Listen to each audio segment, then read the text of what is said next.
안녕하세요. 따뜻한 책 한 잔입니다. 지금 우리는 인공지능이 미래의 기술이 아니라 우리 삶 깊숙이 들어와 있는 당연한 일상의 도구가 된 시대를 살고 있습니다.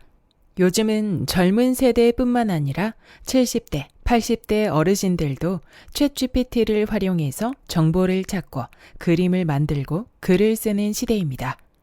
그렇다면 여러분은 이 시대에 맞는 도구를 제대로 쓰고 계신가요? 챗GPT 같은 AI를 쓸 줄 아느냐, 그리고 활용할 줄 아느냐는 단순한 기술 격차를 넘어 기회와 생존의 격차로 이어집니다. 정보를 모으고 글을 쓰고 배우고 일하는 방식까지 AI를 다룰 줄 아는 사람과 그렇지 못한 사람의 하루와 생산성은 전혀 다르기 때문이죠. 챗GPT는 AI 기술의 대표격이자 가장 대중적인 AI 기술로 질문을 해서 원하는 결과를 이끌어내는 능력이 가장 핵심적으로 요구됩니다.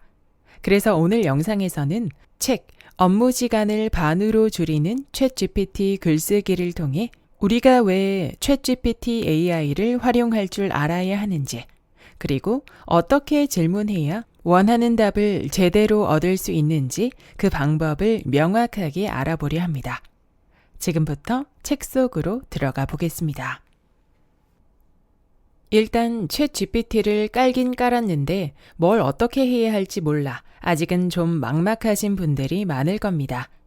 괜찮습니다. 저도 그랬습니다. 챗GPT와의 대화가 낯설어 말문을 쉽게 열지 못했고 어렵게 만든 결과물은 영 마음에 안 들었습니다.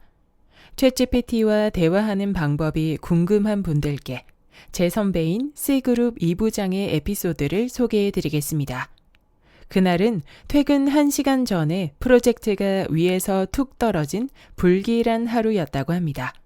하필이면 프린트 오류까지 잡고 나서 선배가 신입사원에게 파일 출력을 부탁했다죠. 분명 급하다고 말을 했는데도 몇 분째 무소식이라 신입사원을 다시 불렀습니다. 아까 말한 출력 아직도 안 됐어요? 아니요, 그때 출력했습니다. 출력물은 어디 있는데요? 프린터 앞에 있겠죠. 뭐? 나한테 갖다 줘야지. 그러자 그 신입사원이 정말로 깜짝 놀라며 이렇게 대답했다고 합니다. 출력하라고만 하셨지 가져오라고는 안 하셨잖아요. 선배는 한참 동안 아무 말도 못했다고 합니다. 이놈이 날 놀리나 싶었는데 표정을 보니 전혀 그렇지 않은 기색이라 오히려 놀랐다고 합니다. 시트콤 속에 빨려 들어온 기분이 들어서 몇 초간 버퍼링이 왔다고 해요.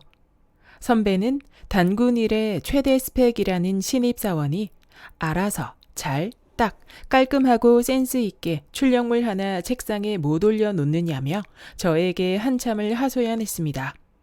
솔직히 저는 그 선배의 답답한 마음이 충분히 이해가 됩니다. 신입사원이 부장을 골탕 먹이려는 게 아니라면 저럴 수는 없다고 봐요.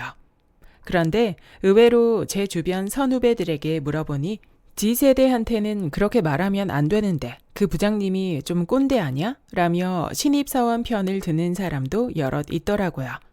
다른 건 몰라도 그 선배가 꼰대인 건 200% 확실합니다. 그런데 저도 반쯤 꼰대니까 이 문제에 대해선 선배 편입니다.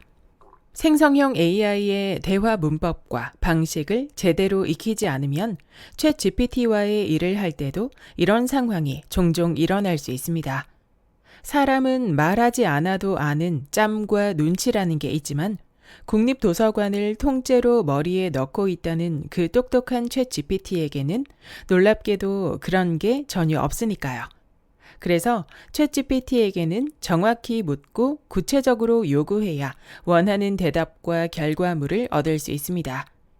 네이버와 구글의 시대에는 검색이 핵심 역량이었다면 챗GPT의 시대에는 질문이 그 자리를 대신하고 있습니다. 여기서 생성형 AI에게 건네는 이 질문을 조금 어려운 말로는 프롬프트라고 부르고 이것을 정교하게 설계하는 일을 프롬프트 엔지니어링이라고 합니다. 그렇다면 프롬프트를 어떻게 설계해야 회사에서 챗GPT로 적정 수준 이상의 글을 빨리 써낼 수 있을까요? 첫째, 구조화된 질문을 던져야 합니다. 내용과 순서를 설계하지 않고 머릿속에 떠오르는 대로 순서 없이 물으면 챗GPT가 써내는 글의 수준이 현저히 떨어집니다.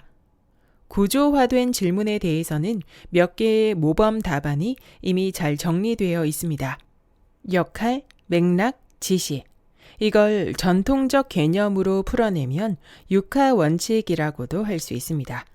즉, 누가, 무엇을, 어떻게, 왜에 대한 내용을 명확하게 입력해야 만족할 만한 결과물이 나온다는 뜻입니다. 프롬프트를 설계할 때 가장 중요한 건 컨텍스트, 즉 맥락입니다. 이 글을 쓰는 이유, 글이 사용되는 장소와 시간, 새로운 정보와 이미 알고 있는 정보, 독자와의 관계, 독자의 배경 지식, 글쓴이의 입장 등을 함께 알려주면 엉뚱한 글을 써올 우려가 절반 이하로 확 줄어듭니다. 둘째, 정보의 내용을 가득 채워 넣어야 합니다. 구조를 잡는 게 철사로 인형의 뼈대를 세우는 일이라면 정보 제공은 찰흙으로 뼈대 위에 살을 붙이는 일입니다. 일단은 지루할 만큼 최대한 길고 자세하게 쓰는 게 좋습니다. 준비한 재료가 많아야 어떤 요리든 입맛대로 만들어낼 수 있으니까요. 예를 들어, 너는 직장인이야 라고 모호한 역할을 주기보다는 너는 에너지 공기업 사장의 취임사를 쓰는 20년차 전문 스피치라이터야 라고 구체적으로 적어야 합니다. 건배사를 써줘 라고 하지 말고 탄소 중립, 에너지 안보, 에너지 효율을 주제로 하는 세미나에서 국내외 에너지 기업 대표들을 한자리에 모아놓고 오찬을 수행할 거야. 너는 VIP의 긴장을 풀어주는 편안하면서도 격식 있고 주제를 잘 살린 건배사를 선창과 후창의 형태를 갖춰서 20자 내외로 3개 제시해줘 라고 조금 시시콜콜하게 쓰는 게 훨씬 좋습니다. 셋째, 구조에 맞춰 내용을 충분히 채워 넣었다면 불필요한 노이즈를 제거할 차례입니다.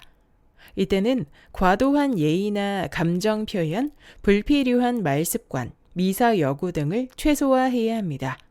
아무리 챗GPT가 사람처럼 대답을 한다고 해서 땡땡 좀 해주실 수 있으세요?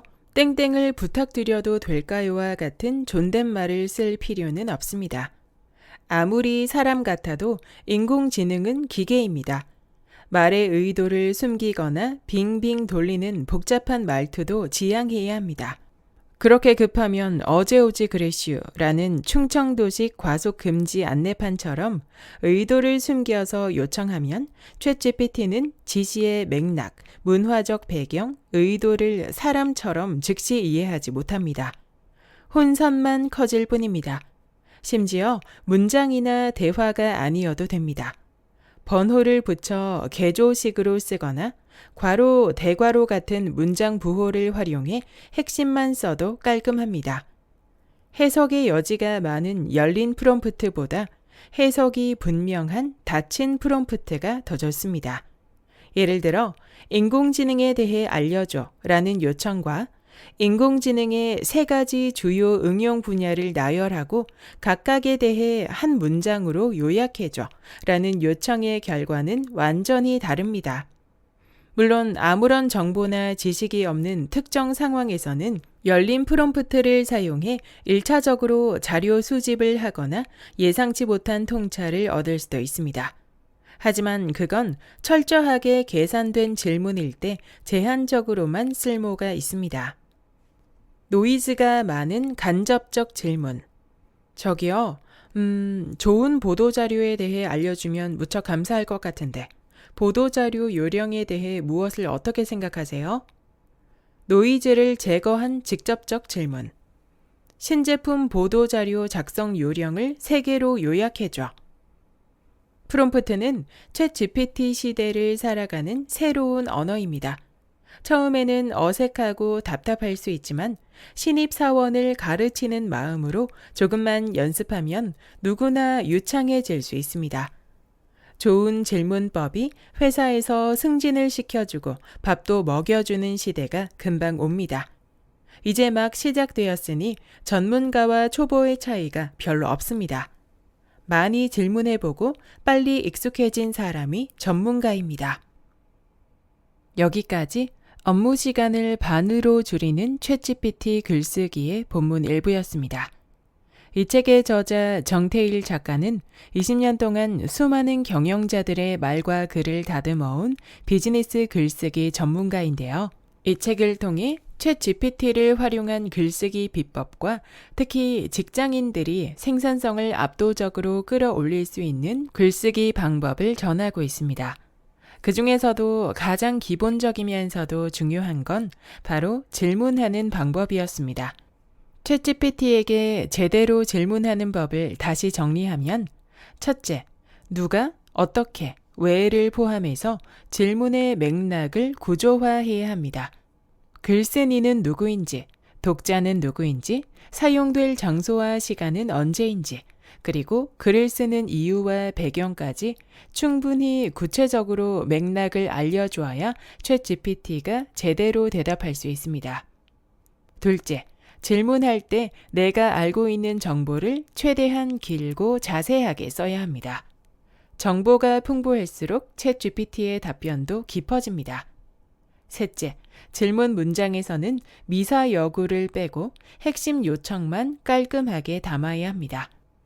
결국 챗GPT를 잘 활용하는 사람은 그냥 질문하는 사람이 아니라 좋은 질문을 던지는 사람입니다. 오늘 배운 방식으로 챗GPT에게 질문을 던져보세요. 질문과 답이 많아질수록 챗GPT는 더욱 좋은 친구가 될 것입니다. 구독과 좋아요와 댓글은 큰 힘이 됩니다. 다음 영상에서 만나요.